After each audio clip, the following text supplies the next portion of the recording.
Bienvenidos. Welcome to the Friday podcast. I forget where the camera is.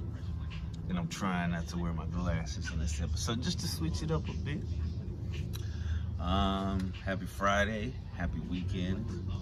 Hopefully you're not too weakened by the weekend. So that you can still enjoy it.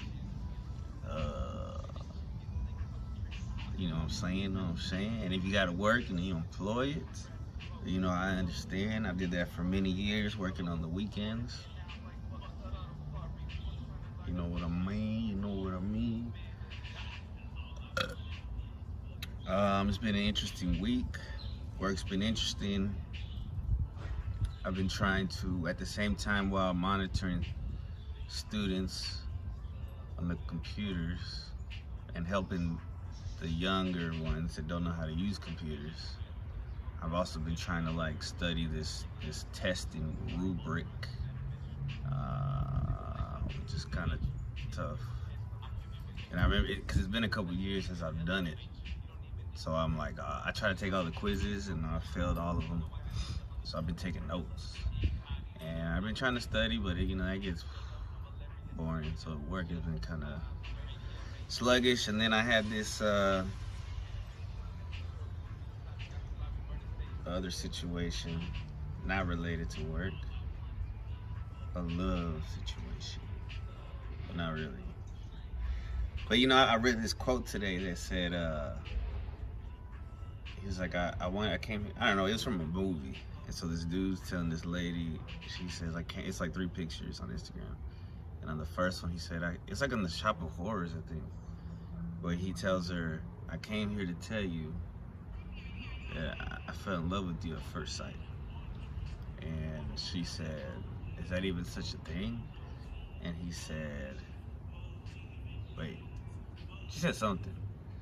And then he said, that's the only love, is falling in love at first sight.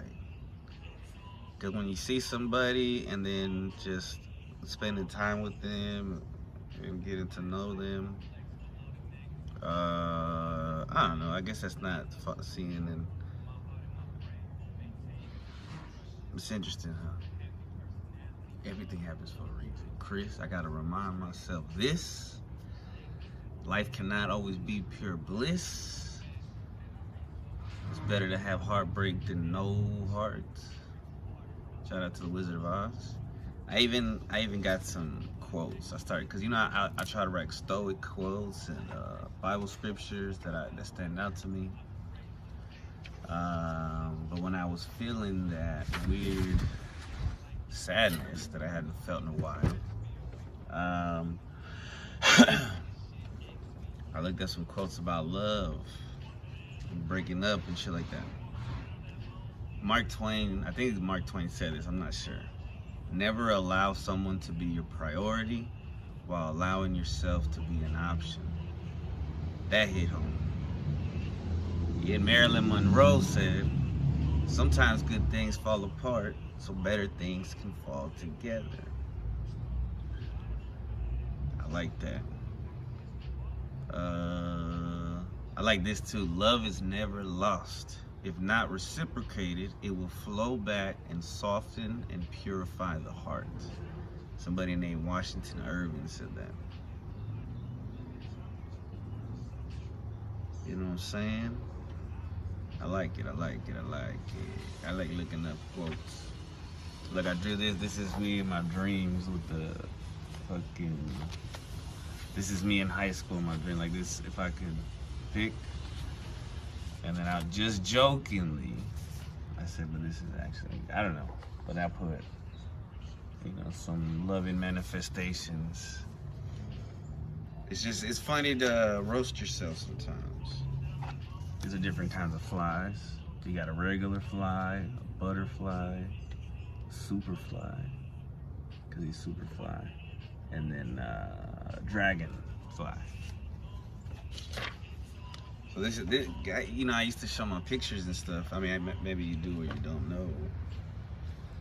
But in the summertime, I was drawing a picture a day. A student asked me to draw the cat, right? So the cat was on the cover, just the cat, and this was for Broomstick. So I started adding to it and making it one of those hang in theirs, like you know, the hang in there poster, but with a little more intensity. And then I gave it wings. So I like giving stuff wings. This one's hard to do. This is a stoic quote. When you are winning, keep your mouth shut. That's a law. Okay, this ain't a stoic quote. This is from a stoic Instagram page. But I liked it. It made sense to me. Oh, Aristotle. Patience is bitter, but its fruit is so sweet. I added the soul part.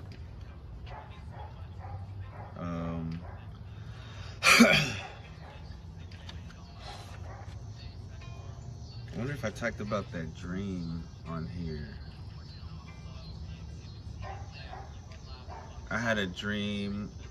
So recently, like 2 coworkers that I worked with for years left. And I'm not good at goodbyes. Shout out to, what's his name? Post Malone.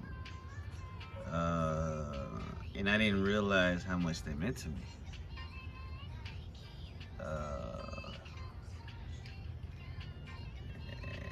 And I didn't say what I wanted to say. So when I had a dream when one of them left, and I didn't get to tell her, I'm gonna miss you, like, you know, God bless. But in the dream I did. I had a dream where I told her and she said it back, and I hope she had the same dream, or at least I hope she knows. Cause I don't know how to, probably because of my trauma, but I think I take things personally a lot. And I know it's not personal. The same thing happened when another coworker quit, and then she ended up passing away in a car accident. And I regret feeling upset that she left, because she was just doing what would make her happy, and that's what mattered. I was in a state of mind where I thought that work was everything. Work is work, it's gonna be there. But yeah, your life, your family, you gotta go with your gut.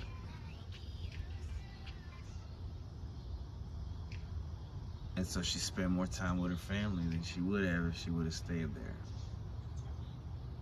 So that everything happens for a reason, I guess. Very sad reasons. We don't understand the plan. Or maybe it's all chaotic, but I'm neurotic, and I think about it from God's hand. Man. And what else? Lack of activity destroys the good condition of every human being. Plato.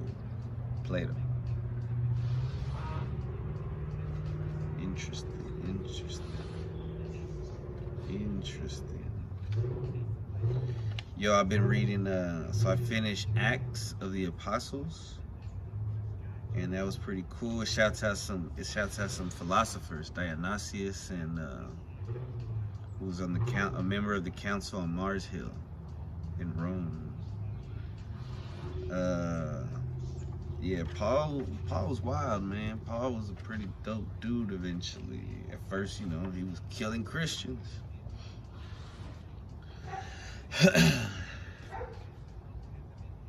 Alright. Now, I don't know if all that's true or not, but it's a good book to read. There's some lessons in it.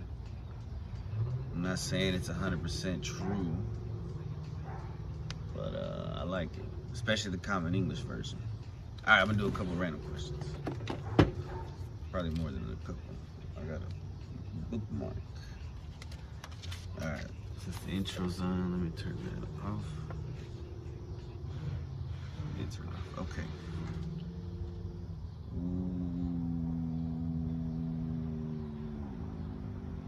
Who is the most interesting person you've ever met? Where are we at? 9 minutes? The most interesting person. My grandpa.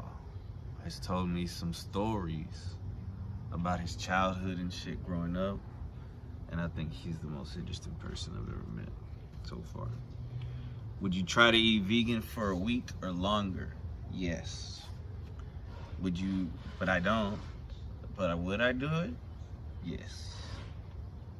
Would you say you're easy? Like, for instance, the only thing that comes to my mind is, well, for health reasons, like if I just can't eat meat anymore, or something happens, God forbid something happens with meat, but, or if I'm dating somebody or married to somebody and they want to try it, and I'm like, fuck it, I'm down with the diet. I ain't gonna cause a riot.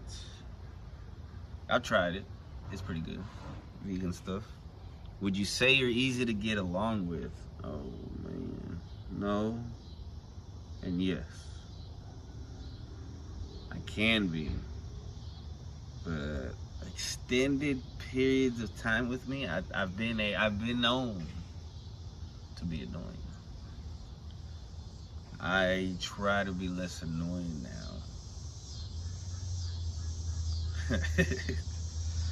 Alright. What is the most expensive thing you've ever broken?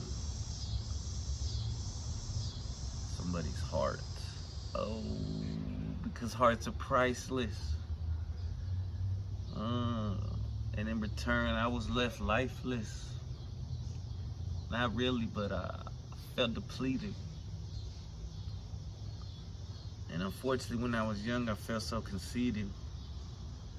And all that receded when I had to go to court to fight for my rights and put myself on child support.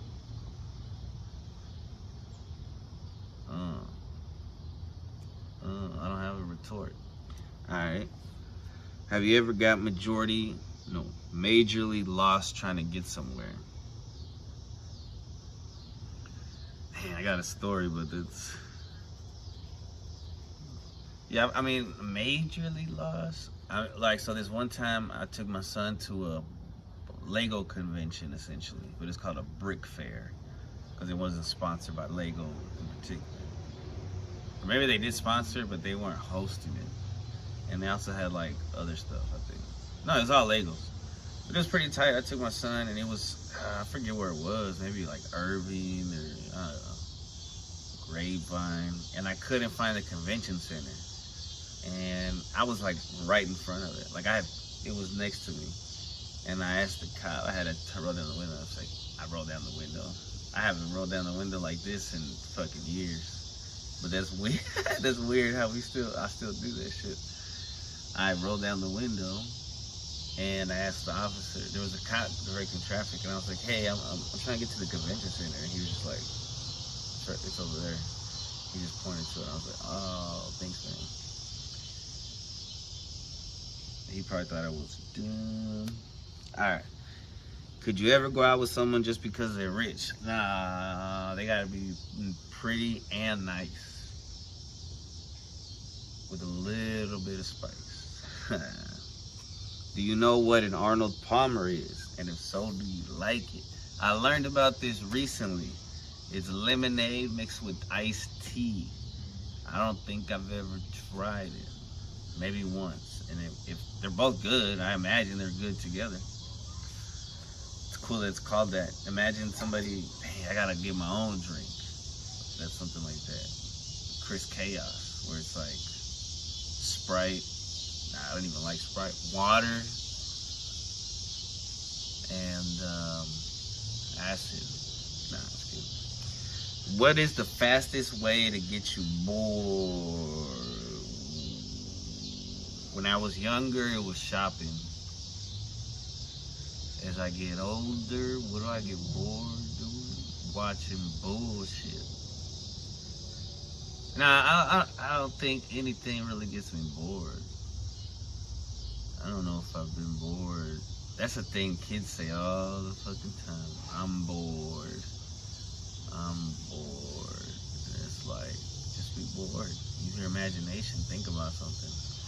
We used to have to be bored. You know what I'm saying? I think that shit builds knowledge and character and wisdom and creativity. What is the bane of your existence? I don't know what Bane is, unless I have a tablet right here, so I'm going to look that up. What is the bane of your existence? Bane of your existence. Hate has got resistance. For instance, I come through with Glock, shining like a princess, diamond, cut, while you in a rut. I'm coming through in your girlfriend's truck. What it do?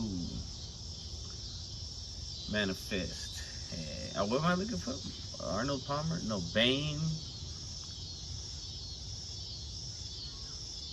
Bane of my existence. That's a saying. The idiomatic, or ideo, bane of my existence means that you that you dislike being around someone or a specific task you don't enjoy doing. It's another way of calling something or someone your arch enemy or nemesis, and you would typically do everything you can to avoid the person or completing the task.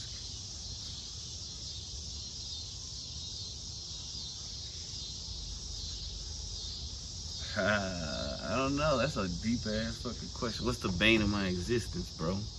Here. No, you better not jump up. Oh, you're not. Okay. What's the bane of my existence? I'll leave a stain on your assistance.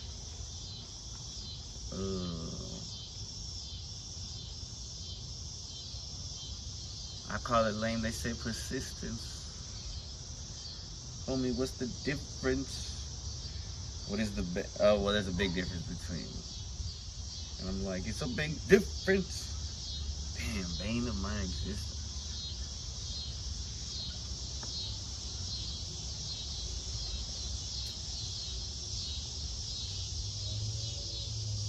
Not having certain things like medication and water and caffeine and alcohol. Sober existence is scary to me. What birthday do you feel like? Just complete sobriety, no caffeine, no alcohol, no CBD, no nothing. No anxiety medication. What birthday do you feel is more of a landmark? 16, 18, or 21st? Definitely 21st.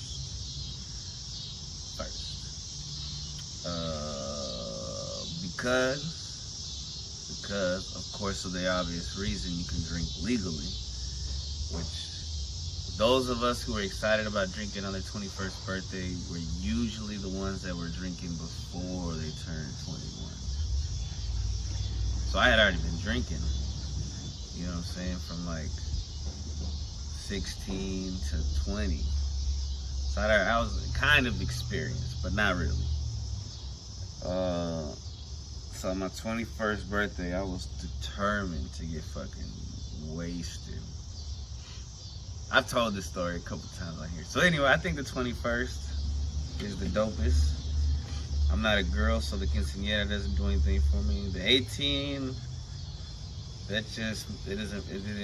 I'm legal to buy cigarettes, so that was cool but by that time, I don't even think I was smoking cigarettes anymore.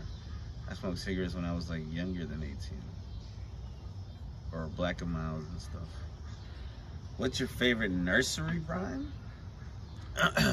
Nursery rhyme? 3 Humpty Dumptys jumping on a wall? No, I don't know. A nursery rhyme. What's a nurse? I can't even think of one. Oh, like, Mary had a little lamb. Mary had a little lamb. Her fleece was white as snow. So that's the only one I know. I'm putting that one. Do you trust your coworkers? Yeah, I work with some real people. In order to work in education, you gotta be like a solid person because it's not easy. Emotionally, physically. Everybody's stretched thin, doing multiple jobs. Like the way it's set up, the education system's pretty tough. And I'm lucky enough to work somewhere. I mean, I feel so comfortable there. I've been there for almost 10 years. So yeah, I trust all my coworkers. What scares you the most about getting older?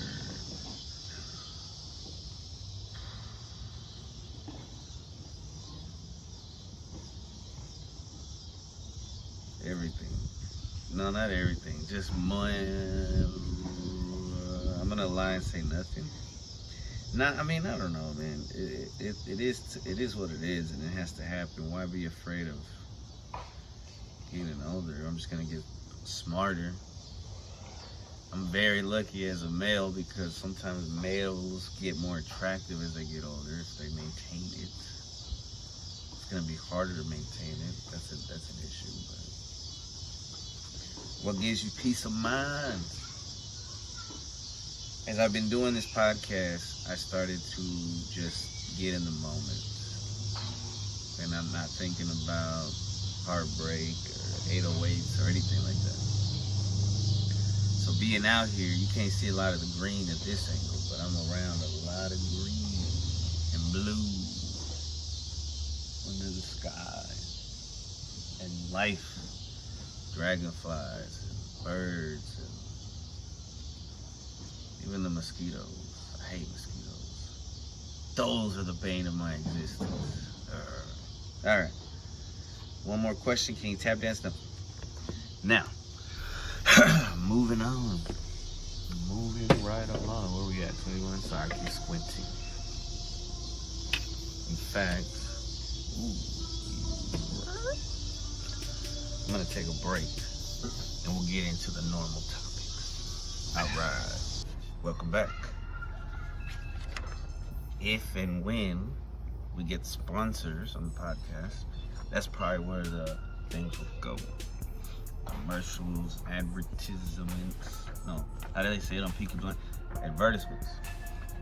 Alright, so this spirit animal I've been avoiding because it's not the most beautiful animal. But that picture that I drew kind of came from it. The one about the fly, the butterfly, the dragonfly, the superfly. The fly. Because I leave the door open too much. So flies get in, but at work too. There was a fly, and I just decided to look up fly. Because why not? Why not? So, spirit-animals.com says, the fly meaning and messages are much like the butterfly. Fly symbolism lets you know that quick and abrupt changes in your thoughts, emotions, and endeavors are afoot. Moreover, these rapid changes in all aspects of your life are happening now. Therefore, move quickly, even in unfavorable and uncomfortable conditions.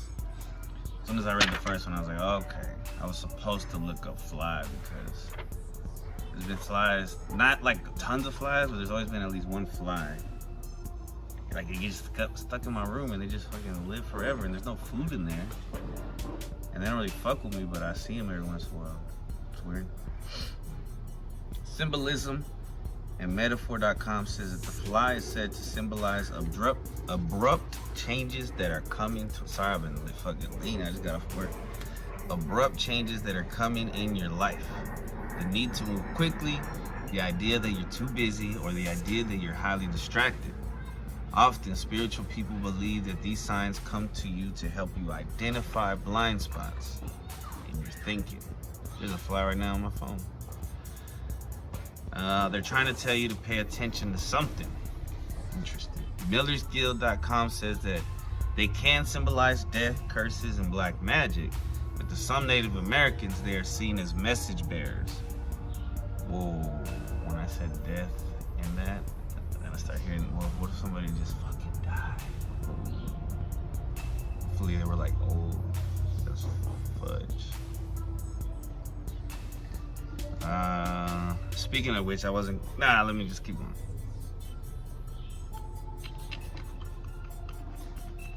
MillersGuild.com, sorry. Often they symbolize, but to some Native Americans, they are seen as message bearers.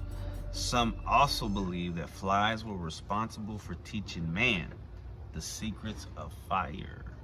And I'm assuming that's because the ants go like this. They're like, roll them together, idiots.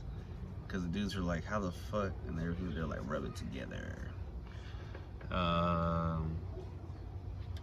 For the Navajo, they are connected to the spirit ancestors. And Big Fly, with capital letters in the beginning, is the protector of sand painting, watching over artists while they work.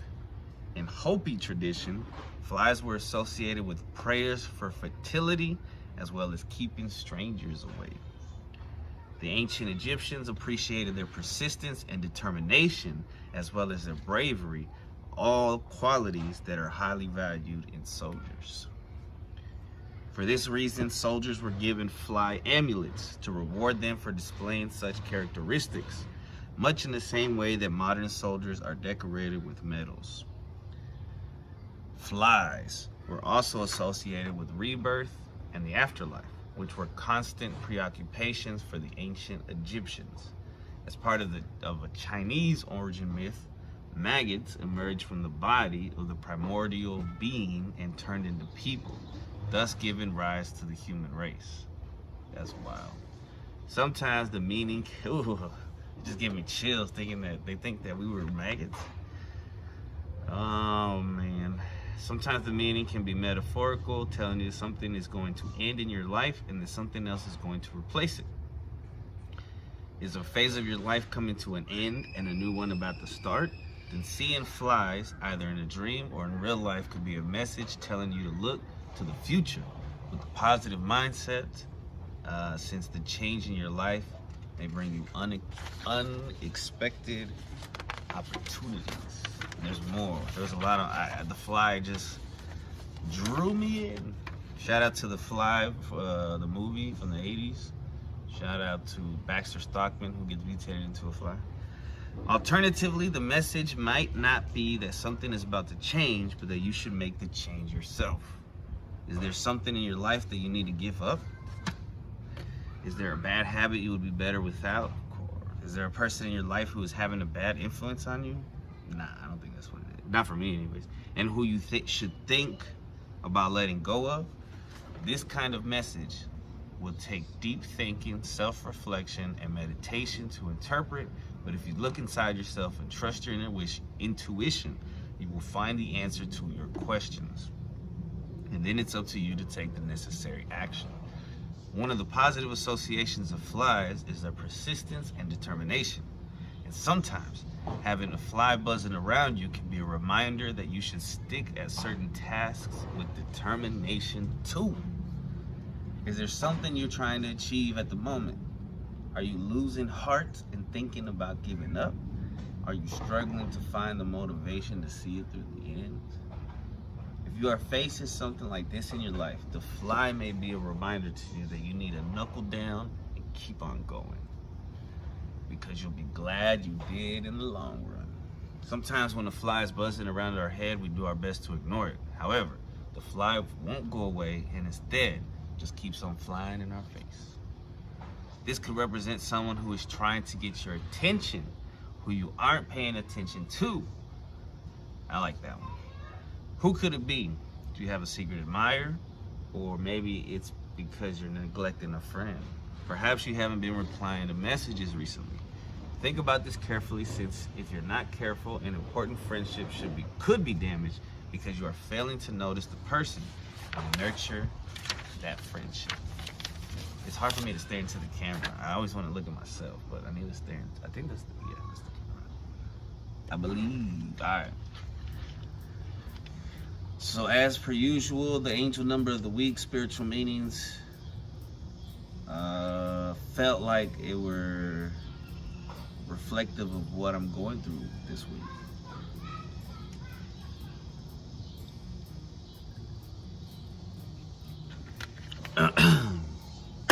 All right, 6:46. Where are we at? 7:47.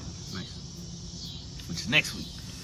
TrustedPsychicMediums.com says the angel number 646 is a unique number that reminds you of the great potential you have to rise above any limiting circumstances. It is up to you to surround yourself with optimism and positivity. You might not become wealthy overnight, but you will be on the right path to achieving your dreams. Sunsigns.org says that angel number 646 has an exciting numerology symbolism. It has the number 6 repeated and shows riches and earthly possessions. The 4 angel number is a sign of protection from above. It depicts a heavenly presence. Equally, 64 and 46 mean protection of personal assets. TheSecretOfTheTarot.com says that 646 shows that the heavenly forces are interested in your success. They want you to know that you have their protection. Another symbol of angel 646, angel number 646, is about protection. Your angels are keenly watching your every move. They want to help you overcome any rough patches. MindYourBodySoul.com says that 646 is a message from your angels and ascended masters. It is time to strive forward and achieve your hidden dreams and desires as your angels are with you. It urges you to remain optimistic regarding your life and purpose, which you intend to excel and prosper. AngelManifest.com says that angel number 646 is the message, let's set a firm goal for you and your family and make the necessary love, preparation, and effort to achieve it. 646 may mean you are focused on material issues. Angels ask you to let them go so that you are healed and freed from anxiety and trouble about financial problems. That's a good one. Hopetastic.com says if you're seeing angel number 646, it's a sign that your love life is about to take a turn for the better. I like that one. This could mean finding your soulmate or finally meeting the person you've been dreaming of. It could also indicate that you're about to experience a great deal of passion and intimacy in your current relationship. So 646 was, I liked it. It has to do with love, earthly possessions, sticking to your guns. Usually it's like the angels have your back, but that one has some specific, each one has their own specifics. This time, let me drink some water. H2O.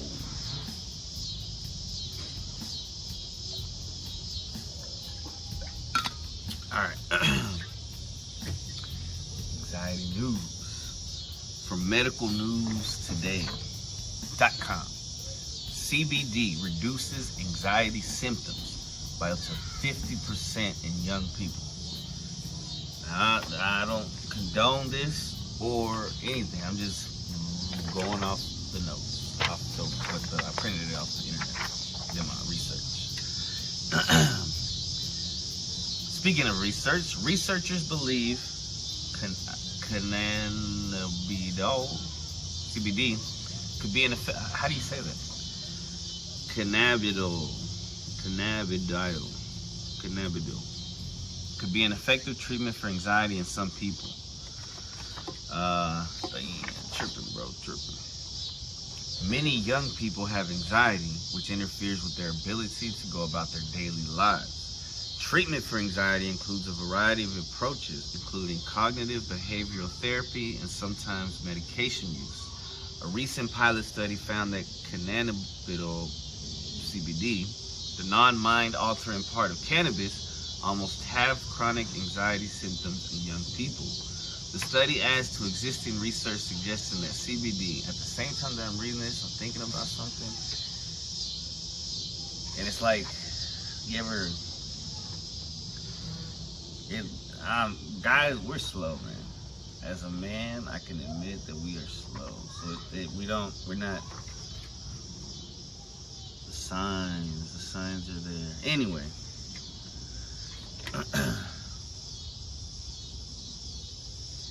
Where was I at?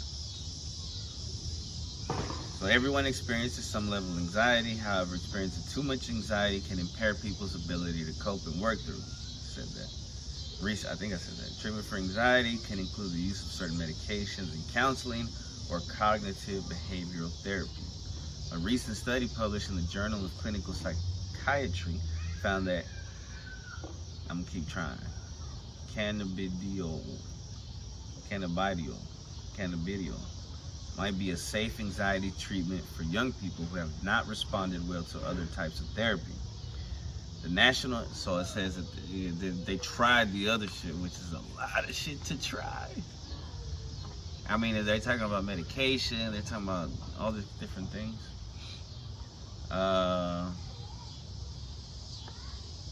So Dr. Louis Jassy,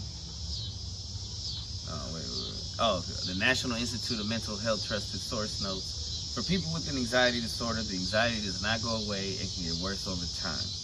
Symptoms can interfere with daily activities such as job performance, schoolwork, and relationships. Dr. Louis Jassy, medical director at Leafwell, who was not involved in the study, elaborated on the impact of anxiety. Sorry, that's the show review trying to rush me. Anxiety can lead to both mental and physical problems.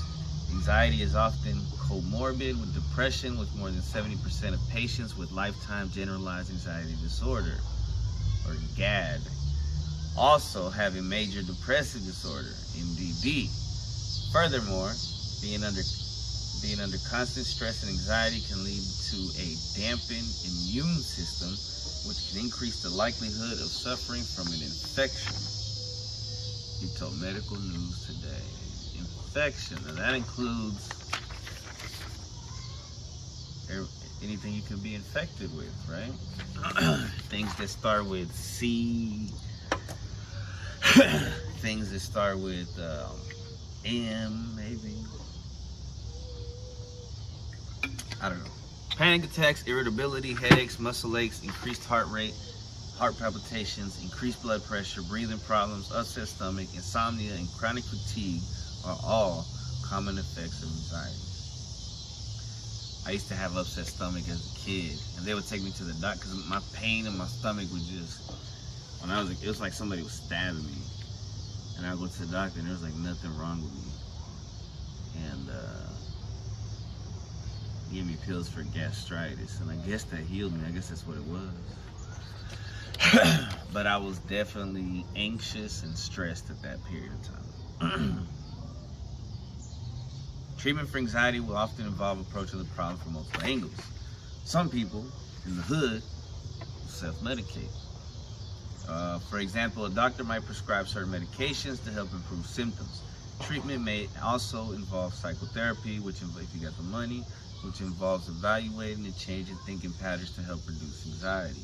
People with anxiety may also benefit from support groups or stress management techniques. Alright, but if you have anxiety, you're not gonna fucking do support groups or stress management. You're not gonna go learn this shit. Sometimes people do not respond well to these treatments and still experience high anxiety levels. Hence, experts are examining additional and alternative treatment methods that may be effective. Cannabinoidal, CBD, is the portion of cannabis that doesn't have mind-altering effects.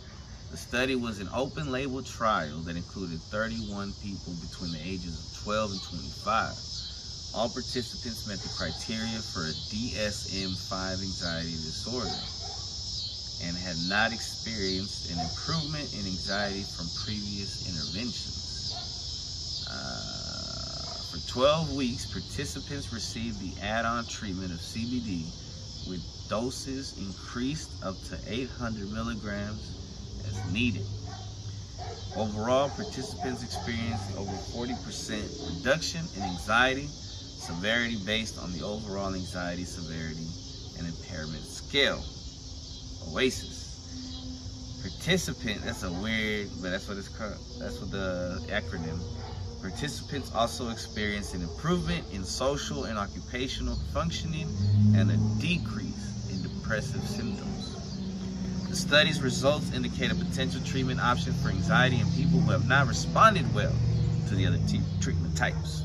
While discussing the study's findings, study author Professor Paul, which I was just talking about Paul earlier, Aminger, interesting name, explained There's a lot of hope that a novel compound which is benign, like cannabidiol, could ease mental health problems. I think that the most I still struggle on the word. I should look it up, but I'm gonna keep going. I think that the most exciting finding of the study was that with the anxiety severity, which was on average severe to very severe, dropped by 50% by the end of the trial. Study author Emily Lee further noted, and that's L-I, not L-E-E. A lot of people reported decrease in tension. They have reported just feeling generally more relaxed. They reported fewer panic symptoms. They also reported a feeling of calmness. Others have reported that because of the effect of the CBD, they no longer needed to perhaps use illicit substances to self-medicate, she added. Some side effects. The study opens the door for further research into cannabidiol, CBD, I give up, as a treatment option for individuals with severe anxiety. However, I'm getting anxiety trying to read cannabidiol. Cannabidiol. However, the study had a limited sample size and lasted only 12 weeks. This indicates the need for studies involving more participants and a longer follow-up time. Participants also reported some side effects from using CBD, including low mood, fatigue, cold chills, and hot flashes, yet there were no major adverse events. Further long-term research could also monitor participants for any additional side effects of CBD use. Placebo effect. The authors also noted that a placebo effect was possible, so further research should include a randomized controlled trial. Our trial was open label and uncontrolled, therefore casual inferences about the efficacy of cannabidiol, CBD, relative to, I guess I didn't give up, relative to other influences, ergo placebo effect, cannot be made with certainty, said Professor Aminger. However, he also noted that the data that supported it wasn't a placebo effect. However, given that the patients, because I'm doing it in his voice, however, given that the patients included in this trial were some of the most severe treatment resistant with significant functional impairment who had multiple failed treatments, thought I had my glasses on, attempt prior to participation in our trial, the observed reduction in anxiety severity suggests that cannabinoid has clinically meaningful anxiolytic effects. Nevertheless, anxiolytic, that's an interesting word. I think that means the opposite of anxiety, anxiolytic. Nevertheless, randomized controlled clinical trials are needed to confirm the efficacy and longer-term safety of CBD. As research continues, researchers will hopefully discover more effective anxiety treatments. Dr. Jassy was optimistic about the findings of this current study and believing pursuing cannabidiol as a treatment option holds promise. The study shows that young people reduced anxiety by up to 50%, including feeling more relaxed and less consuming illicit substances for self-medication. CBD treatment holds plenty of promise. For 50% of people, antidepressant medications do not work. On top of taking several weeks of regular intake to find out if they actually work or not. Young people in particular may benefit, as CBD is far more tolerable and less impactful on the body than antidepressants. That's the important one. Young people in particular may, I'm gonna get serious now guys, because that's fucking real, may benefit, as CBD is far more tolerable and less impactful on the body than antidepressants, especially the harsher ones prescribed for treatment-resistant anxiety. Dr. Louis Jassy. Yeah, it's interesting. That's very interesting. I'm glad they're doing the studies, because in my day they would have never. We were still like in the ends of the war on drugs in the United States. At least some that were medicinal. They knew about the medicinal purposes, but it became a political money thing. All right, where we at? That's another 22 minutes. I'm gonna take another break, and we'll be right back. Maybe to finish this up. All right, we're back. Bizak with the series review, and it's still an ongoing series. I think most of the series I've done have been completed, but this one still it's not canceled. Surprisingly. Hold on. I don't know if you heard that, but that's kind of in the same. We're just gonna get into it. Always Sunny in Philadelphia. So I wrote a little something that I finished today and I started yesterday. I referenced this show so much in my real life. It's not even funny. The idea of the show with a group of friends that are horrible people, but still, I don't know why I did this, but are still able to make themselves lovable because of their absurdity and find the good in them, possibly as the writers and actors do itself, which is absurd. I don't know what the fuck I just said or wrote. The show, it's an absurd show that you love because the people seem like bad guys, but really they're not the bad guys. The bad guys are the McPoyles and the homeless dude who was jerking off in front of B. And so there's villains, there's real villains. But these guys are kind of middle. They're in the middle. They're not great because there's always good people, but they're not the worst. But they're pretty bad. The show's old enough that the first couple seasons aren't even available in HD because they were filmed on older cameras. Since the beginning, there was a balance of male and female actors and characters. Dee is a great co-lead, and the fact that she's married in real life to Mac makes the later scenes between them, like in the later seasons, even more hilarious. Charlie is the best, and from the beginning you can see his standout acting, and it makes sense why he's gotten the most movies out of everybody.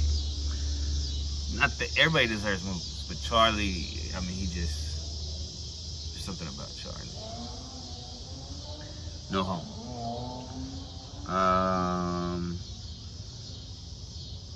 Let's see.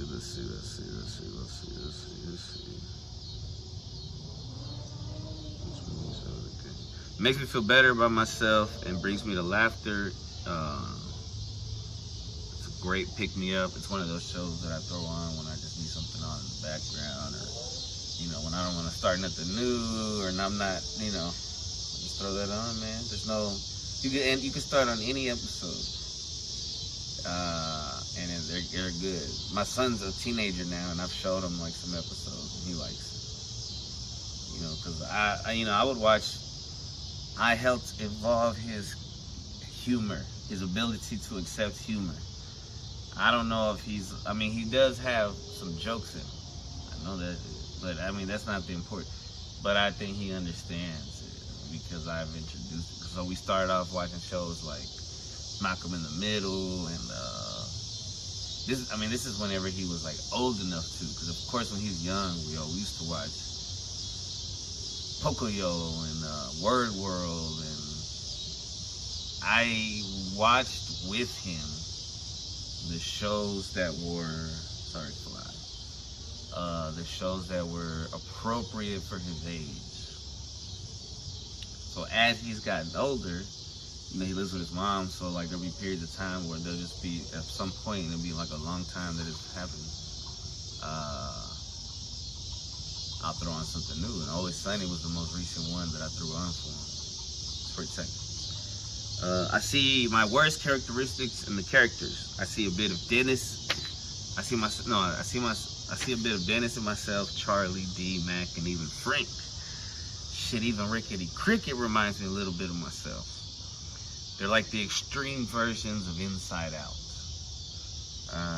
The first season is great, even without Danny DeVito, but he definitely makes the show even greater. Learning how the gang really came from nothing to something in real life is inspiring because you can be successful and original. I'm glad it came out when it did, but even in the current climate, the show is still creative with how they cover major topics like gender and bathrooms. 5 stars. yeah, like I feel like, I mean, I think they took down one episode, and certain words are redacted now, like the R word. But yeah, it still holds up. It's dope. It's fucking dope. And then they got a podcast now where they talk about each episode. Well, they don't do that on every episode, but most episodes they go on in order of all the episodes. So that's kind of cool, you know. It's the three dudes, and then every once in a while they'll have the waitress, who's also in real life married to Charlie, and that's funny too. When they finally hook up, it's funny because he's just like trying so hard. When they finally do, he's immediately like, whoa, like I should have, or like he was ready for her because he was like trying to get pregnant and stuff by that time because they were older. So she like lifted her legs up. She's like, this is the best way to get pregnant. He was like, well, I was just talking about later. But yeah, it's tight. It's tight. Funny ass show. All right. Badass woman in her sleep. Hold on.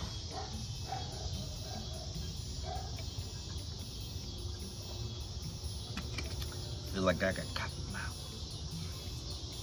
So, how long was that? 6 minutes? That's good. That's good. Okay. So, shout out to my homegirl Tiffany. I looked this one up. This badass woman in her story. Because she posted her. And she thinks that she might be related to her. I see the resemblance, you know, and she was pretty interesting. So, Judy Eller Street. So I got a couple different things, and then I went to it's like three different articles, but they're not long. And they're pretty, well, I didn't read a couple of them, but I read the LA Times one. Because the first part is like her when she's younger.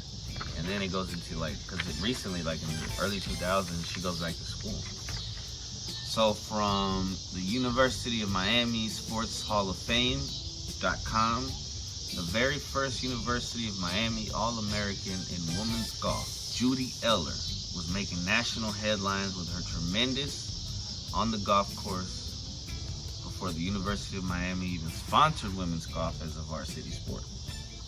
A native of Old Hickory, Tennessee, she captured the Nashville Women's Open Championship at the age of 13. After enrolling as a non-scholarship athlete at UM in 1958, Eller soon became the dominant force throughout the intercollegiate scene.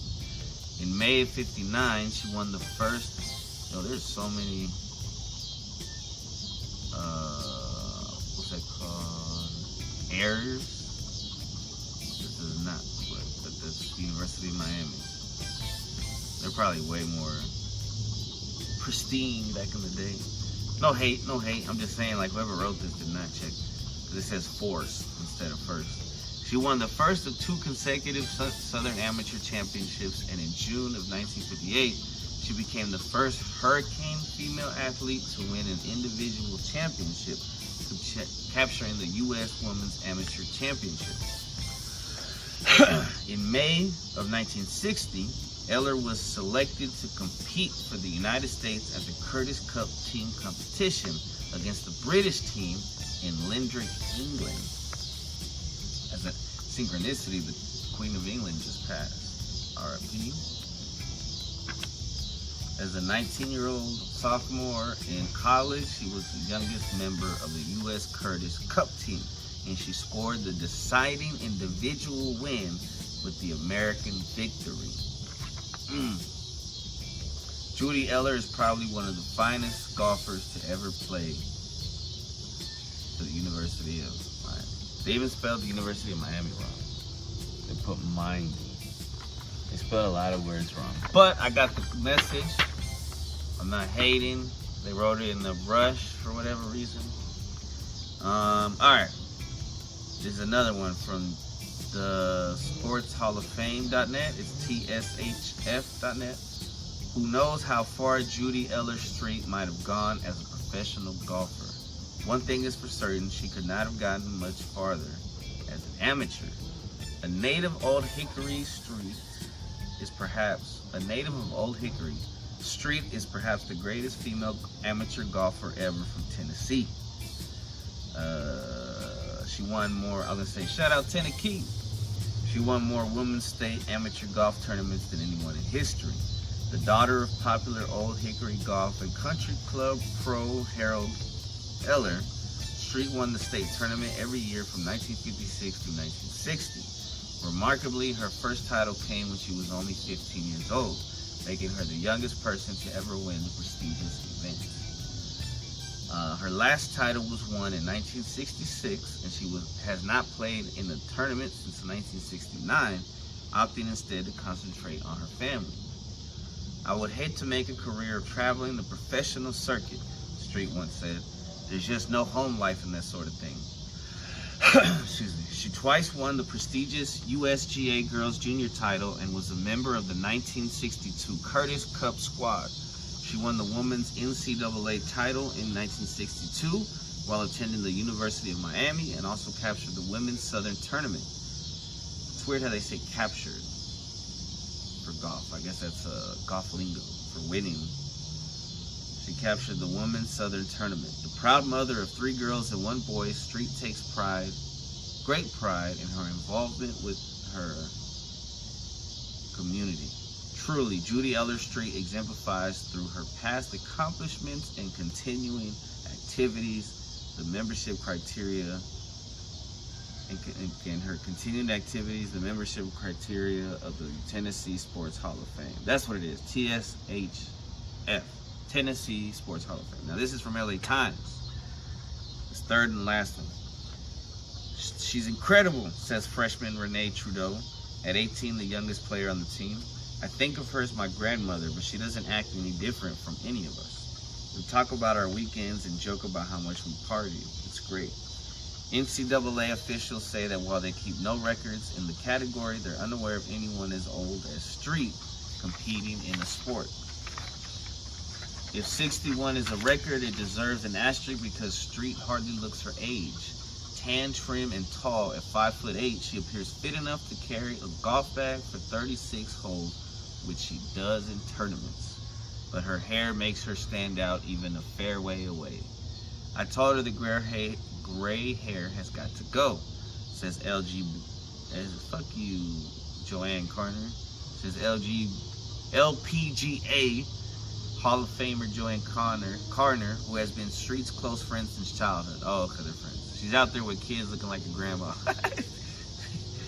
Until she swings a club. Streets hits 220 to 240 yards off the tee, farther than when she was young and farther than most of her teammates, and still hits a 5-iron 150 yards. There's something to be said for experience. She has a very refined swing, Coach Roger White said, and she makes the best banana bread you've ever had. Putting, which was Judy Eller's strong suit, has kept Judy Street's, they keep switching up, but that's the same person, Judy Street's average score of the season in the mid-80s. She ruefully recalls missing 3 one-footers in a single round. Street bought a new putter for the first time in 40 years, but admits the problem is mostly nerves. I was a good putter when I was younger, she says. I thought, why can't people putt? It's so simple. If I didn't make every 10-foot putt, I'd had a bad day. The net definition of a bad day is different now, and Street hasn't had many since commencing her college comeback. It began with a casual conversation at a very athletic banquet. Street attended as a guest, and as she talked with Coach White, someone jokingly mentioned that she had eligibility left. Eligibility. With research, White determined Street did indeed have 1 year remaining in Division II. Eligibility in Division I ends 5 years after an athlete's initial enrollment, but in Division II, there is no such restriction. White encouraged Street to return to school, complete her degree, and join the team. She decided it sounded like fun, although she had reservations about playing with a bunch of youngsters. I thought, how are these kids going to accept a 61-year-old woman? What's she trying to prove? I'd probably think the same thing. Those fears were unfounded, and teammates welcomed her warmly. It's always cool to have It's just like the show Community. And it's always cool to have an old person around, even though Always Sunny. the stories and the humor, they have old school humor. Welcomed her warmly, especially when they saw her level of commitment. Street hired a personal trainer and sought counsel from Carner to get her game into shape. I was thoroughly amazed that she was going to attempt it, Carner says, but she's hitting the ball better now than she did as an amateur. Age imposes some limitations, however, as Street discovered one day shooting baskets in the gym. I had these dreams of being a two-sport athlete, she jokes. That quelled very quickly after I shot for 2 hours and couldn't walk for 3 days. So just golf. I've got to grow old gracefully. Y'all know what happened to Tom Segura when he played. Her college career will end in May, perhaps with the Buccaneers' first berth in the NCAA tournament. She'll remain in school until December when she earns a degree in liberal studies. Street made the dean's list the first semester with a 3.9 grade point. Her taste in subjects, anthropology, philosophy, literature, and film has changed a lot since her college career began 44 years ago. She's pleased to know that the world of women's sports has also changed. We didn't have any equipment back then, she says. A sports bra was a Playtex living bra. You paid your own way and we didn't think anything about it. Now Roger says, how many golf balls do you need? Here's a club. Would you like to order some shoes? It's a wonderful opportunity for these young girls.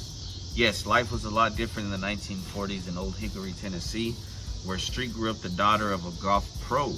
She says the first time she walked was on a putting green, and 6 decades later, she's retracing those steps. No wonder she feels younger again. Oh man, I color printed on this page. Man, interesting, very, very interesting. She could definitely use a movie. One day I'll be a director or something as well. We'll make a movie. Me and my friends and family, and maybe some of the fans. You know what I'm saying? I love y'all, and I thank y'all for joining. I can't see the time. 17:17 on this section. So that's like 20, 40, 60. About an hour. I wonder if I can do like I was spitting some earlier. You already know.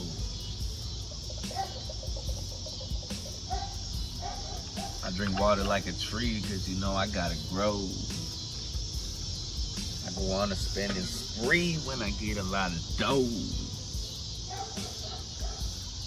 I lose all my anxiety when I'm the one at the show, on the stage, like a pro, with my fans and my bros. On the road to success. What it do? Yes, we blessed. No stress. I understand the whole plan in God's hands and understand that every time any haters be coming up, I'ma keep on blowing up. Haters talking that shit, but they ain't throwing them nothing. They talking shit, but they fronting, they blunting, they running, and I'm coming up too. Man, I'm tripping, bro. I love y'all so very much. Thank you for coming. Sorry for looking tired. But I wanted to do an episode without my glasses, and I'm immediately regretting it, as I did with my shirtless episode. Watch me put like some gift glasses on there. Oh, Leo's in the background. What's up, Leo? And Leia. You can't see. Well, you can kind of see Leia. Let's turn. Leia. Leo and Leia. I used to be a player. Now I'm just a rhyme slayer. As my hair gets grayer, I get paid. It's hard for me to stay up. Alright, I was trying to make it a 20, but I don't think I'm gonna make it. We're brought to you by your mama. Brought to you by the creator of the universe. Or, you know, whatever you believe. What the hell is that? Sounds like somebody's running on my roof. I look stupid. No, I'm sorry, I shouldn't do that. Oh, that was so bad. Please don't cancel me. I'm gonna have to cut this off later. way earlier, probably. Who knows? Thank you. I'll see y'all next time on the 98th episode. To the next episode.